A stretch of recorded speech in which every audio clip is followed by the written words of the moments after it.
Really excited today to talk to Dr. Charles Chip Dugan about his recent research on laryngeal massage.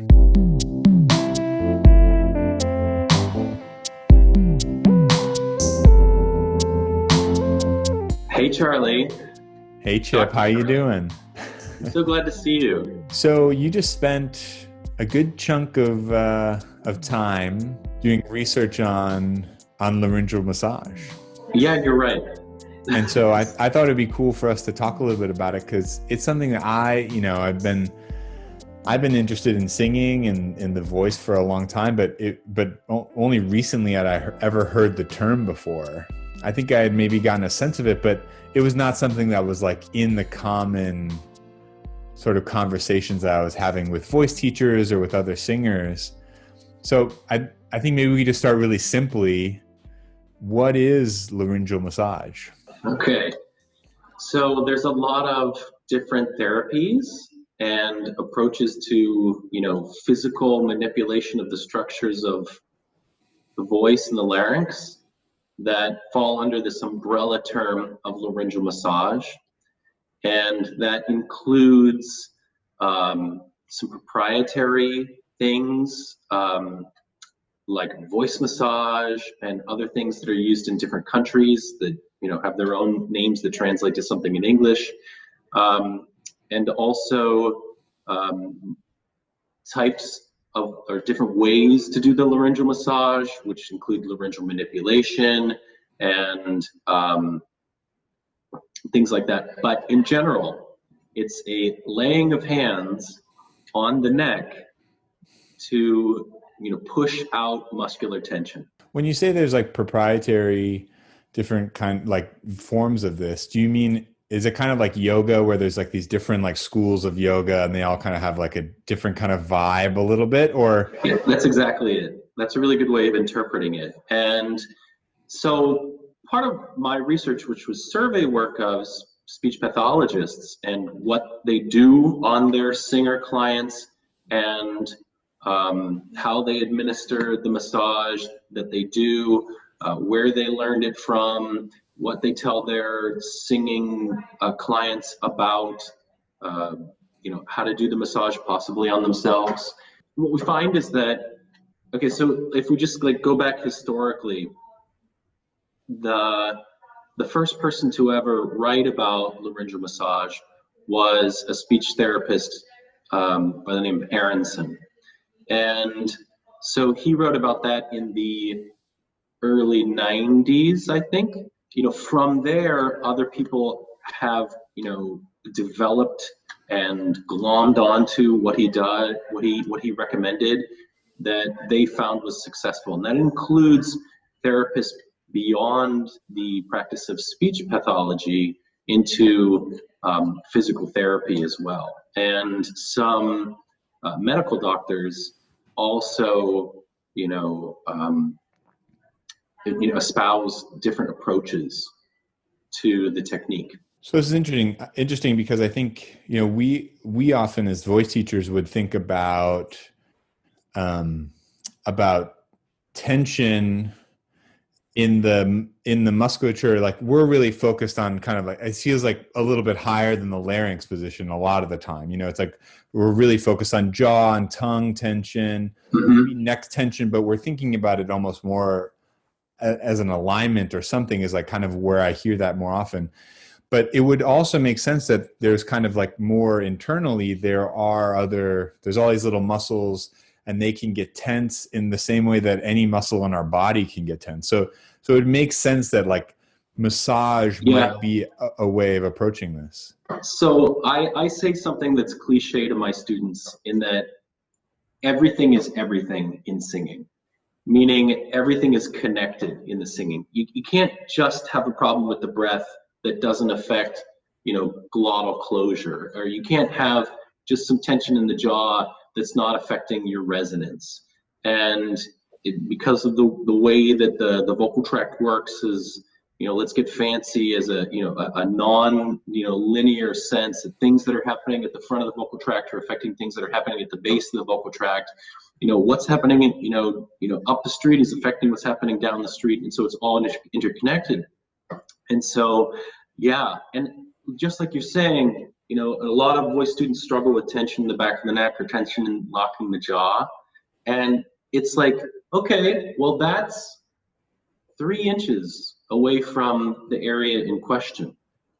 And then we also have to think about the vocal mechanism being muscular. You know, it's this you know, cartilaginous structure, and it's moved by muscle, and it kind of plays into this fundamental thing when we're talking fundamental idea. When I'm doing the first lesson spiel or second lesson spiel with the student, we're talking about you know, how we move breath in the body, because one of the things that's really important to my maybe we're diverging a little bit here, but important to my process for singing students is connecting the movement of air to the creation of tone. That's the foundation of everything. The you know, moving of air and creating tone. You don't have one, you know, without the other. And they'll say, like, well, how do we move air? And it's like, well, you know, air's in the lungs. It's like the lungs are just, you know, saggy sacks of flesh. So we need muscles to move them. And the voice box is just like some hard bits of cartilage. We need muscles to move them. So if we want that action, then we need something affecting it. And so really the massage, you know, we call it laryngeal massage, but is it so much the cartilage? No, that'd be kind of like doing a lot of massage on your nose. You know, it's like it doesn't do a lot. And so really, we're massaging the muscles in the perilaryngeal area, or the muscles that are around the voice box. And what's cool is, again, because of the interconnected nature of the neck or this whole region, we'll massage muscles that aren't directly connected to the voice box, like the sternocleidomastoid, these muscles that kind of turn your head from side to side, that are really strong and like you can feel. If you massage those indirectly, you can also affect muscles that are a little bit more interior to that and connected to the voice box itself. So there's a lot going on there, a lot of interconnected nature. If a singer is in particularly tense in this laryngeal area with these muscles, basically what does that sound or feel like? And then what is the expectation that like massage in this area would potentially change things? Okay. So that's a lot of questions and a lot of ideas. Like, I guess if you could like summarize some of the big bullet points, you know. Okay, so muscular tension in that area can go so far as to take your voice completely away, meaning you become aphonic, like nothing comes out. There's so much muscle tension that you can't move past it. You can't move air past it to create the tone. It can create hoarseness. It can create roughness in the sound of the voice. It can cause the voice box to be really high and therefore affecting the tone. So you get more treble in the tone. It can make the voice sound like babyish, and it also can just feel like painful, or it can feel, or it can affect the duration that one can use their voice for. Or it can also affect the range of the voice. It can make it feel like there's a ceiling to the top of the voice, or it can make it feel like there's a hole in the middle of the voice between chest voice and head voice. It can make it feel like there's multiple things happening there. So it can really manifest itself in ways that inhibit what we would call euphonia, meaning good voice. So it creates dysphonia. And there's actually a term for that, muscle tension dysphonia. So muscle tension dysphonia is a pathology of the voice that needs to be diagnosed. So don't self-diagnose yourself with it if you're listening to this. It can have two different possible origins. It can be psychological in nature, meaning you're under so much stress that it creates tension in this, in the identity, and also manifests in the voice. And then you can also have muscle tension that is the result of an organic pathology. So the first is psychological, but the second is organic. If you have a problem with the vocal folds that's inhibiting the way that they're moving, functioning, or their structure, like a node or a polyp or something worse, and that can cause some compensation in the musculature that's really close to them, or maybe even moving the vocal folds or in the vocal folds. And so those two things can cause muscle tension all around that area, either as a psychological protective mechanism or psychological manifestation, or as a physical, a physical protective mechanism. And then massage could potentially be a therapy. Yeah, and so that kind of gets this idea, like, what's massage, right? And so this is something that I think is really important, because it's not spoken or written about a lot in the literature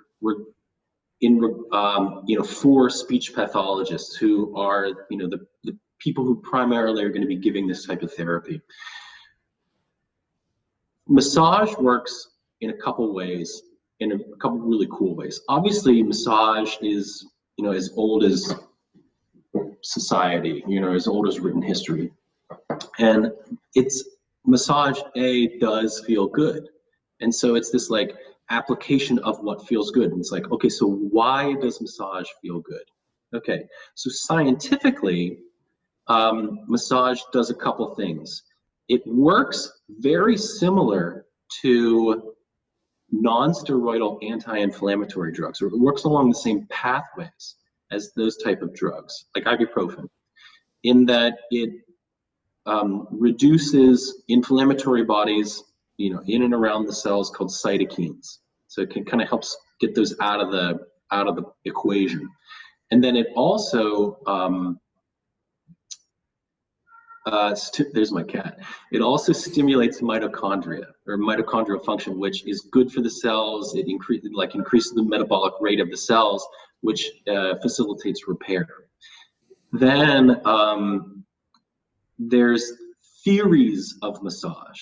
And one of the theories of massage is called the gate theory of massage. And the gate theory of massage deals with the idea that we have two different types of neurons that transmit pleasure and pain to the brain. And the pain receptors are non-myelinated, the nociceptors. Pain receptors, because they're not myelinated, transmit the signal to the brain slowly, or slower than myelinated cells, which would transmit different information, and also pleasurable information. So like if I feel the sensation of pleasure here versus sensation of pain here, they're not getting to the brain, they're not traveling to the brain at the same speed. So building on that, what happens is you've got pain in the area, you've got the areas, like locked up, there's muscular tension that's acting as a protective mechanism. That needs to be transmitted to the brain. So I'm feeling pain, I'm feeling pain, I'm feeling pain, and it's traveling along these slow nociceptors to the brain. And I begin to apply massage, and massage itself is pleasurable. The contact, skin on skin, the movement, it's therapeutic. That travels to the brain on a faster signal, like a faster wavelength, like just getting there faster. And it's theorized that part of that mechanism, this gate theory of massage, is that pleasurable sensation or pleasurable information gets to the brain faster and closes the gate on the slow moving pain signal. It kind of gets to the brain and it closes the door, and it maybe deadbolts it or something. And it says, I'm not going to feel as much of that. The brain is able to focus on the pleasurable signal, and then it allows different responses in the area that's being massaged. Increases blood flow and circulation. We're moving accumulation of toxic, like somewhat toxic, cellular metabolites and things. It's moving those out of the area, and it's all around good. So those kind of things are playing into this idea. Yes, it's pleasurable. It can be a pleasurable sensation, but if you've ever had a massage that was too hard, or if you were really in pain in that area, it might not be good to first approach with massage. So that's something to keep in mind. And you were saying that this is a relatively kind of new idea, right? The 1990s is when you kind of like start to see some of or is that not the 1990s, but an earlier time that you start to see some of this discussed in literature? So that's kind of, there probably is some older, maybe almost inaccessible research, and there are some there's some indication that people were doing this like a convergent evolution, meaning medical doctors addressing it in a different way. The focus of my research wasn't on the origin of it, but again, things are coming up where there might be things that I wasn't able to access in the literature because it wasn't available digitally, or it wasn't people weren't aware of it. So that's not exactly my area of expertise. But yeah, sure. It's like, so, but here's the idea. It's like dealing with this, for singers. Yeah, this is a new concept. And I think we need to tread lightly in that area, meaning like, because what we're approaching is this idea, like, should singers do this on themselves? Right. And I would say not without training. And I would also say it's your neck. You can touch it any way you want. I've always felt that way. Well, so when you talk about training, should they be looking towards, like, if someone felt like, oh, this is something I might want to explore a little bit, should they be looking, I'm imagining probably their voice teacher is not going to be, is probably unlikely to be like the expert in this in terms of the people that they may have access to. So should they be going to like a speech pathologist, a laryngologist, just a general doctor, like a ENT or something like that? Like where would you kind of start? Like, let's say you were like, oh, I think maybe I'm feeling some tension here and I would be interested to see if this therapy might help me a little bit. Right, exactly. And so it's like, inside of that question, it's like, well, what would you do if you had a cramp in your hand?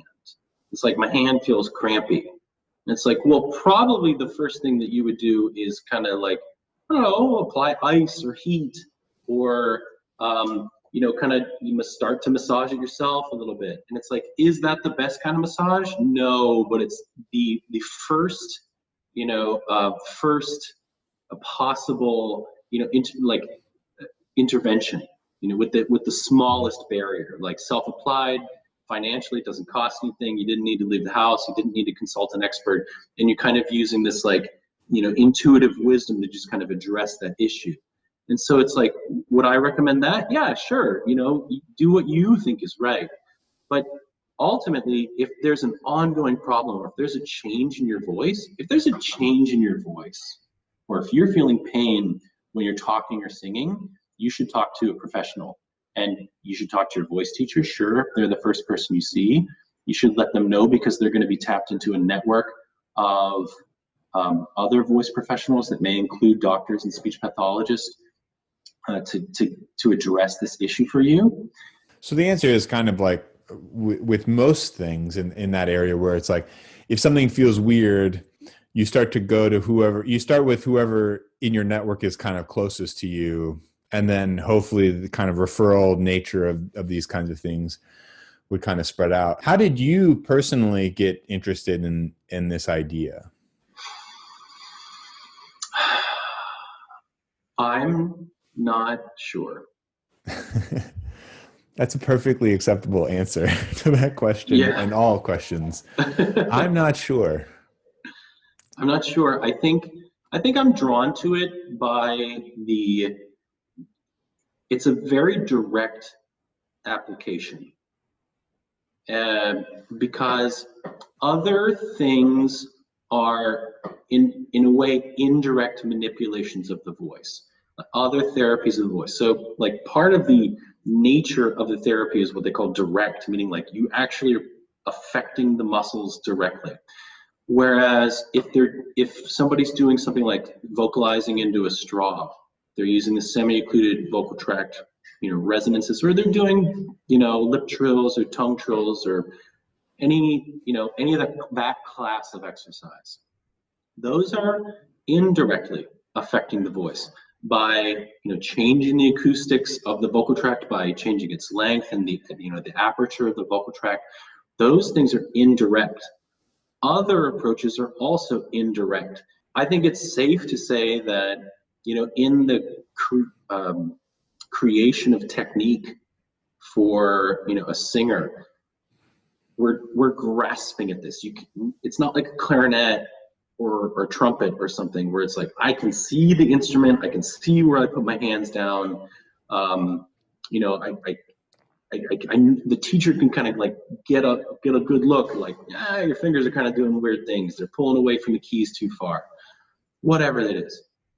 With that, we only use our ears mostly when we're talking to the student, and we can only see what we can see. We might see the tongue recoiling because there's tension. We might see that the jaw's locked.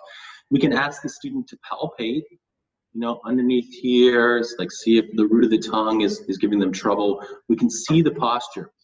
But when we talk about, coaching the technique, it's indirect. So this is something that is direct, it's hands-on, and that's kind of cool. That's different. What are next steps for this? This is always the question at the end of a thesis or a big paper. What do you think in your research, like what do you imagine is the future of this topic?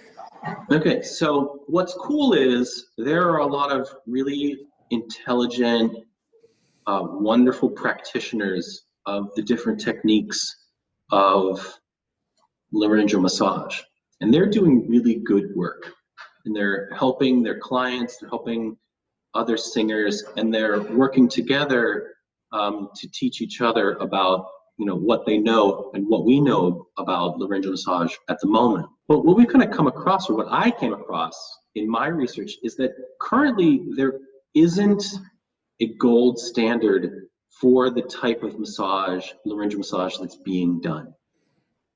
And that doesn't mean that laryngeal massage is bad or laryngeal massage is flawed. What it means is different practitioners are doing massage differently.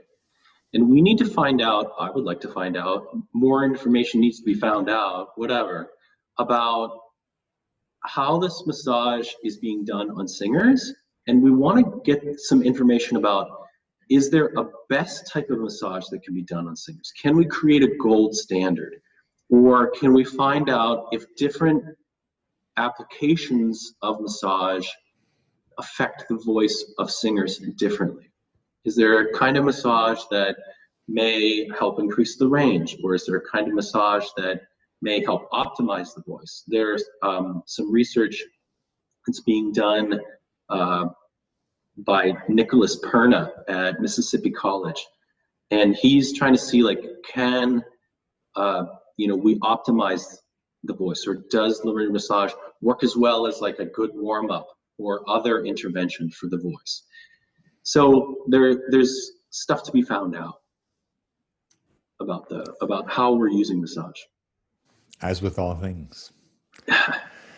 Well, thank you, Dr. Dugan, for spending some time with us. I think more soon. All right, cheers.